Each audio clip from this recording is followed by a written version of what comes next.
할렐루야. 요한복음 18장 37절입니다. 빌라도가 이르되 그러면 내가 왕이 아니냐? 예수께서 대답하시되 내 말과 같이 내가 왕이니라. 내가 이를 위하여 태어났으며 이를 위하여 세상에 왔나니 곧 진리에 대하여 증언하려 함이로라. 우리 진리에 속한 자는 내 음성을 듣느니라 하신대. 아멘. 마가의 다락방에서 유언과 같은 말씀을 하시고 제자들을 위해 기도하신 주님은 이제 감람산에 있는 겟세마네 동산으로 가시지요. 1절에요. 예수께서 이 말씀을 하시고 제자들과 함께 기드론 시내 건너편으로 가시니 그곳에 동산이 있는데 제자들과 함께 들어가시니라. 여기는 예수님이 기도하러 가시던 곳이죠. 제자들과 함께 자주 나왔던 곳입니다. 물론 가룟 유다도 잘 알고 있었습니다. 예수님은 여기서 십자가를 지시기 전에 고뇌에 찬 기도를 하시지요. 아빠 아버지여, 아버지께는 모든 것이 가능하오니 이 잔을 내게서 옮기시옵소서. 그러나 나의 원대로 마시옵고 아버지의 원대로 하옵소서 하시고 말씀하죠. 주님은 하나님의 뜻을 따르기로 합니다. 그리고 기도를 통해 앞으로 일어날 모든 고난을 감당할 힘을 얻지. 그런 사이 가룟 유다의 고발로 예수님을 잡으려는 군대가 들이닥치지요. 천부장이 온 것을 보면 대단히 많은 병사가 주님 한 분을 잡는 데 동원되었습니다. 12절에요. 이에 군대와 천부장과 유대인의 아랫사람들이 예수를 잡아 결박하여 이렇게 말씀하죠. 주님은 그 당할 일을 하셨습니다. 그런데도 도망하거나 뒤로 물러서지 않지요. 오히려 너희가 누구를 찾느냐 묻고 내가 바로 너희가 찾는 예수라고 말씀하지요. 근데 예수님을 잡으러 온 군인들이 뒤로 물러서서 땅에 엎드립니다. 6절에 예수께서 그들에게 내가 그니라 하실 때 그들이 물러가서 땅에 엎드러지는지라. 주님은 그들을 확인하고 순순히 붙잡힙니다. 이때 베드로가 나서서 그들의 일행에 칼을 휘두르게 되죠. 주님은 베드로를 향하여 칼을 거두라 라고 말씀하시고 고난의 잔을 받습니다. 11절에 예수께서 베드로더러 이르시되 칼을 칼집에 꽂으라. 아버지께서 주신 잔을 내가 마시지 아니하겠느냐 하시니라. 주님은 칼이 아니라 잔을 받지요. 베드로는 잔이 아니라 칼을 휘두릅니다. 이것이 주님과 베드로, 주님과 우리의 차이지요. 칼은 혈과 육입니다. 잔은 사랑과 용서지요. 칼은 훨씬 강하고 빨리 문제를 해결하는 것 같습니다. 잔은 약하고 어리석어 보입니다. 그러나 칼은 칼로 망하지요. 잔은 하나님의 마음도 흔듭니다. 불의를 보면 싸워야 되죠. 가만히 있으면 안 됩니다. 항거해야 합니다. 옳지 않다고 말해야 되지요. 문제는 어떻게입니다. 칼이냐 잔이냐. 주님은 저 하늘의 칼을 쓸 수도 있었습니다. 그러나 그러지 않았습니다. 주님은 십자가 고난의 잔으로 사망 권세 이기고 승리하시지요. 이처럼 우리도 칼은 집에 꽂고 잔은 들어야 됩니다. 이것이 주님의 방법입니다. 그러면 저 악당들을 누가 처리합니까?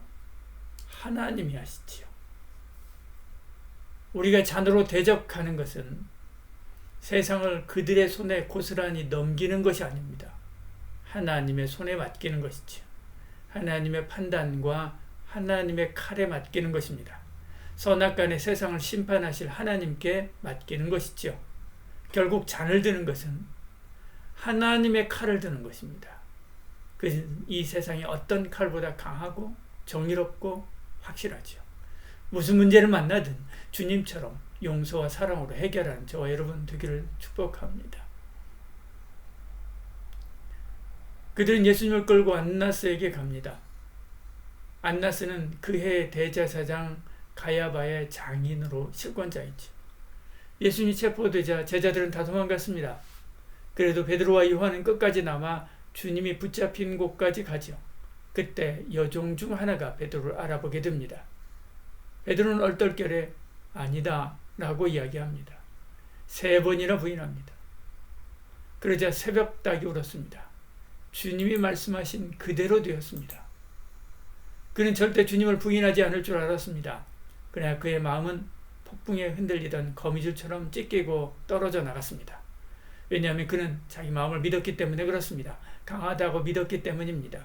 주를 향한 그의 사랑은 굳게 서 있을 줄 알았기 때문에 그렇죠. 그리고 그 부분에 대해서는 깨어서 기도하지 않았기 때문에 그렇습니다. 깨어 기도하지 않으면 무너집니다. 선줄로 생각하면 넘어질까 조심해야 되지요.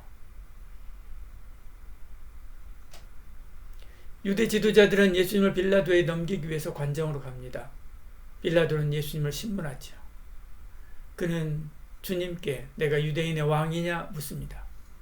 주님은 그것은 내 생각이냐 아니면 듣고 하는 말이냐 되묻게 되지요.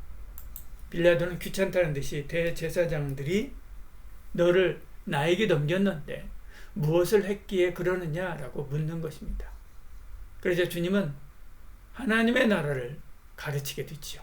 36절이요. 예수께서 대답하시되 내 나라는 이 세상에 속한 것이 아니니라. 만일 내 나라가 이 세상에 속한 것이었더라면 내 종들이 싸워 나로 유대인들에게 넘겨지지 않게 하였으리라. 이제 내 나라는 여기에 속한 것이 아니니라. 이 세상은 한 겹이 아니라 두 겹이다. 이 세상의 나라와 저 하늘의 나라, 어둠의 나라와 빛의 나라가 있다. 그렇게 말씀하죠. 이 세상의 나라는 공중의 권세 잡은 자, 곧 사단 마귀가 지배하지만 저 하늘 나라는 하나님이 다스립니다. 그래서 세상 나라는 거짓과 부정, 권모술수, 폭력이 끊이지 않는 무정하고 무자비한 나라이죠. 그러나 하나님의 나라는 전능하신 하나님, 평강의 하나님이 공평과 정의로 다스려서 사랑과 평화가 넘칩니다. 주님은 이 두 나라를 설명하면서 내 나라는 이 세상에 있지 않고 저 하늘에 있다라고 말씀합니다. 그러자 빌라도는 그러면 너는 왕이 아니냐? 왕이 아니라는 말이냐? 이렇게 다시 묻게 되지요. 37절 앞부분에요. 빌라도가 이르되 그러면 내가 왕이 아니냐? 그러자 주님은 다시 내 말과 같이 내가 왕이다. 그렇게 말씀합니다. 예수께서 대답하시되 내 말과 같이 내가 왕이니라. 내가 이를 위하여 태어났으며 이를 위하여 세상에 왔나니 곧 진리에 대하여 증언하려 함이로다.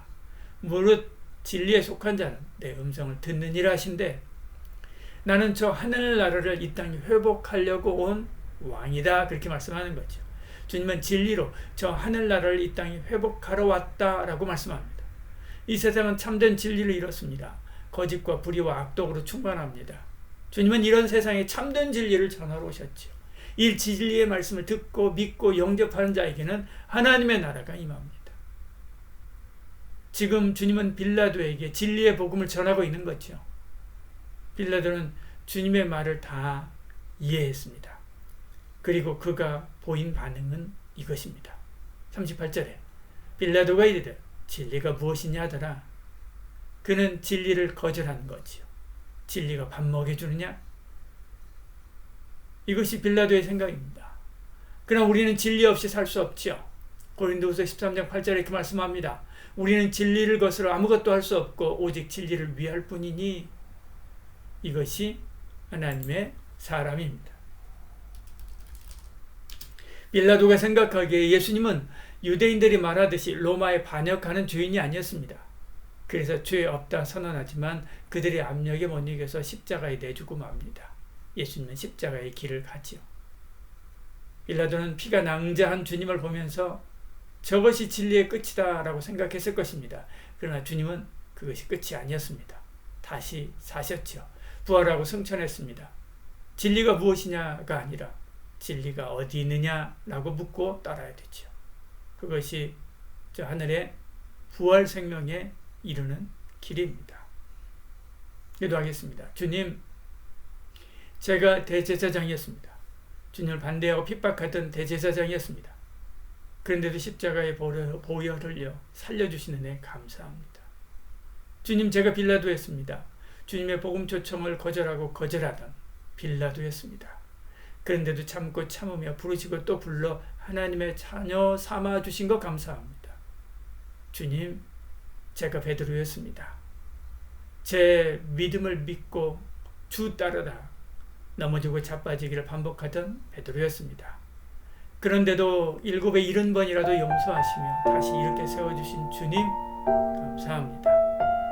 이제 십자가 진리 위에 두 발을 굳게 세우고 어떤 바람과 창수에도 흔들리지 않는 믿음의 삶을 살게 하여 주시옵소서.